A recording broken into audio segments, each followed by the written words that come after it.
ان البذاذۃ من الایمان، بذاذہ کا لفظ جو ہے بے دال دال پہننے کے لیے بھی استعمال ہوتا ہے، یعنی انسان کا لائف سٹائل مراد ہے، اس کے طور طریقے، اس کا لباس، اس کی غذا، اس کا رہن سہن، یعنی دنیا میں جو رہنے کا اس کا طریقہ ہے، ان سب چیزوں میں سادگی یعنی آسانی کا پہلو مد نظر رکھنا چاہیے. یہاں یاد رکھیے کہ آسانی سے مراد سستی یا لیزی ہونا نہیں، کسل مندی نہیں. آسانی اس لیے کہ مشکل کام کر نہیں سکتے تو گھٹیا درجے کا کام کر لیا جائے کہ آسان ہے، اور جو اچھا کام ہے وہ مشکل ہے تو اس لیے اس کو چھوڑ دیا جائے. یہ معنی نہیں ہے اس کا. اس کا معنی یہ ہے کہ انسان اپنی زندگی میں جب کوئی کام کرنے لگے، مثلا لباسی کا معاملہ ہے، تو ایسا لباس نہ پہنے کہ جسے پہن کر اس کی عبادات میں رکاوٹ آئے. مثلا آپ ایسا لباس پہنے ہو جو بہت تنگ ہے، بہت ٹائٹ ہے، تو آپ رکوع اور سجدہ کیسے کریں گے؟ مثلا جینز میں بہت سے لوگ پوچھتے ہیں جینز پہننا منع. بات یہ ہے کہ ایک خاتون جینز پہن کر نماز جیسی عبادت صحیح طور پر کس طرح کر سکتی؟ پورے خشوع و خضوع کے ساتھ آپ اللہ کے سامنے کیسے جھک سکتے ہیں؟ شادی بیاہ کے موقع پر زیادہ خوبصورتی کس چیز میں سمجھی جاتی ہے؟ زیادہ بھاری لباس پہنے.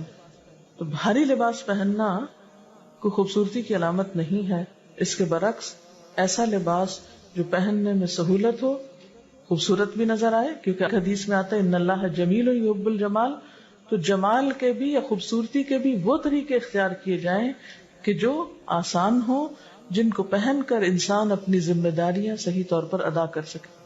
بعض اوقات ایسا ہوتا ہے کہ شادی میں خواتین ایسا لباس پہن لیتی ہیں کہ اگر چھوٹا دودھ پیتا بچہ ہے تو اس کو دودھ تک نہیں پلائیں گی، بچے کو اٹھا نہیں سکیں گی کہ نرم و نازک بچے کو اٹھا کر وہ کپڑا اس طرح چبھے گا یا لباس اس طرح اس کے لیے اذیت ناک ہوگا کہ کئی گھنٹے میں نے اپنی آنکھوں سے دیکھا ہے کہ مائیں شادی کے دن اپنے بچوں کو قریب نہیں پٹکنے دیتی، اپنی گود نہیں اٹھا سکتی، کیونکہ وہ شادی اٹینڈ کر رہی ہیں اور اس میں انہیں اپنے بناؤ سنگھار کو سب کے سامنے ایکسپوز کرنا ہے، لہٰذا وہ بچے کو کیا کریں. میں سوچی تھی کہ اس لباس نے ایک ایسا بیریئر ماں اور بچے کے درمیان قائم کر دیا کہ ماں بچے کو اٹھا کر گود نہیں لے سکتی، پیار نہیں کر سکتی، اس کو دودھ نہیں پلا سکتی، اس کو شفقت اور محبت نہیں دے سکتی، صرف اس لیے کہ وہ اتنی خود غرض ہو گئی کہ اس کو اس وقت صرف خود خوبصورت نظر آنا ہی اس کے نزدیک اہم ترین کام ہے. تو کوئی بھی ایسا لباس جو ہمارے بنیادی فرائض کے ادائیگی میں رکاوٹ ڈال دے وہ ایمان کے تقاضوں کے خلاف ہے.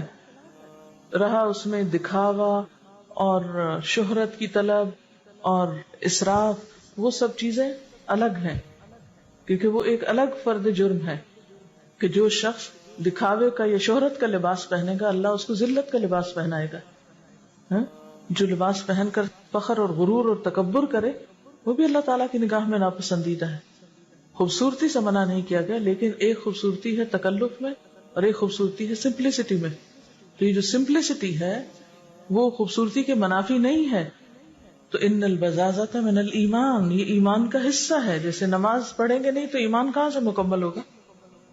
ایمان کی 70 سے اوپر شاخیں، ایمان کے تقاضے ہی پورے نہ ہو ایسے لباس پہننے میں تو آپ ایمان کی مضبوطی کا دعویٰ کیسے کر سکتے ہیں؟